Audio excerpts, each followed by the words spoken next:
बात की जाए ड्रामा सीरियल पमाल की, तो अब यहाँ पर जो रज़ा का करैक्टर दिखाया गया है बहुत ज़्यादा कंफ्यूजिंग दिखाया गया है। ना ही समझ आ रही है कि वो पॉजिटिव है, ना ही समझ आ रही है वो नेगेटिव है, यानी कि वो लिखा ग्रे शेड में है, लेकिन यहाँ पर कुछ लोगों को वो पॉजिटिव वाइब दे रहा था और कुछ को वो नेगेटिव वाइब दे रहा था। पर्सनली लास्ट एपिसोड तक मुझे भी यही लग रहा था, यानी एपिसोड 9 तक के जो रज़ा का करैक्टर है वो बेसिकली एक अच्छा करैक्टर है। ठीक है, उसकी एक पर्सनैलिटी का फ्लॉ है कि वो बहुत जल्दी रिएक्ट कर देता है, तो इस वजह से रज़ा को जो लोग हैं वो उसे रेड फ्लैग समझ रहे हैं और रज़ा को नेगेटिव ले रहे हैं। लेकिन अब जो लेटेस्ट एपिसोड आई है उसमें यहाँ पे हमें साबित हो गया है कि जो रज़ा है वो रज़ा बेसिकली एक अच्छा इंसान नहीं दिखाया गया। यहाँ पे अब जो राइटर ने बहुत ज़्यादा कंफ्यूजिंग करैक्टर लिखा है रज़ा का, बेसिकली समझ ही नहीं आ रही ऑडियंस को कि मैसेज दिया क्या जा रहा है। तो चलिए स्टार्ट करते हैं हमारी वीडियो को और जानते हैं मजीद डिटेल्स। इससे पहले अगर अपने चैनल को सब्सक्राइब नहीं किया तो चैनल को सब्सक्राइब कर लें। अब यहाँ पे जो जंजबील हासिम है राइटर बहुत अच्छी है, नो डाउट, लेकिन मुझे समझ नहीं आ रहा कि उन्होंने रज़ा का करैक्टर इतना कंफ्यूजिंग क्यों लिखा है। या तो वो पॉजिटिव वाइब दे या तो वो नेगेटिव वाइब दे। ऐसा नहीं होता कि ठीक है एक पल में वो इंसान मोहब्बत से भरा हुआ है और अगले ही पल वो इंसान नफरत से भरा हुआ है।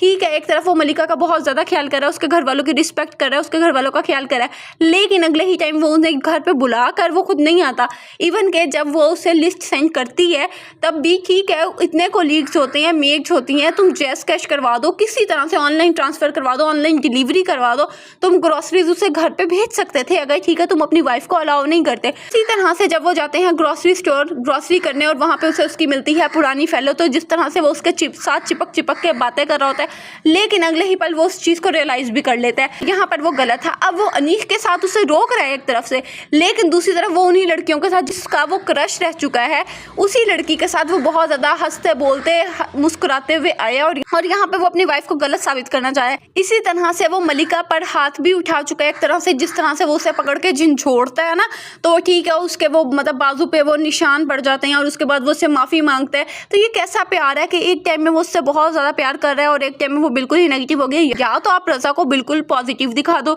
या तो आप बिल्कुल उसके करैक्टर को नेगेटिव दिखा दो, क्योंकि एक इंसान में दो क्वालिटीज़ नहीं हो सकती कि ठीक है वो बिल्कुल नेगेटिव भी है और वो बिल्कुल पॉजिटिव भी है, तो ऐसा नहीं हो सकता। या फिर आप ये चीज़ दिखाओ कि अगर आप ठीक है कंफ्यूजिंग करैक्टर आपने लिख दिया है, ठीक है आप दिखा रहे हो कि उसकी समझ ही नहीं आ रही, जिस तरह ड्रामे में भी बताया जा रहा है कि मलिका भी कहती है कि ठीक है मुझे समझ नहीं आ रही कि एक पल में बहुत ज़्यादा खुश होती हूँ और अगले पल में मतलब बहुत ज़्यादा इस तरह से फील करती हूँ जैसे मैं किसी कैद में हूँ। लेकिन यहाँ पर पता तो चले ना कि ठीक है उसके साथ इशू क्या था, क्या उसका साइकोलॉजिकल प्रॉब्लम था या वो ट्रॉमेटाइज इंसान था, कोई ही बैक स्टोरी तो दिखानी चाहिए ना। लेकिन सिर्फ यही दिखाया जा रहा है कि रज़ा जो है वो डोमिनेटिंग है, वो डोमिनेटिंग नेचर का मालिक है, वो हमेशा अपनी मर्जी करता है। तो यहाँ पे मुझे राइटर से इस चीज़ पे इख्तिलाफ है कि मतलब बहुत अजीब किस्म का आपने करैक्टर लिखा है, क्योंकि ये तो कोई मैसेज दे ही नहीं रहा ना सोसाइटी को, ना तो वो पॉजिटिव वाइब दे रहा ना तो वो नेगेटिव वाइब दे रहा और लोग कंफ्यूज हो रहे हैं। अब यहाँ पर राइटर को क्लियर हिंट देना चाहिए था ना, तो बहुत ज़्यादा कंफ्यूजिंग करैक्टर लिखा है रज़ा का। तो आप में से कौन कौन मेरी बात के साथ एग्री करता है और किसको रज़ा का जो करैक्टर है वो कंफ्यूजिंग लगता है या आपको रज़ा का करैक्टर कैसा लगता है,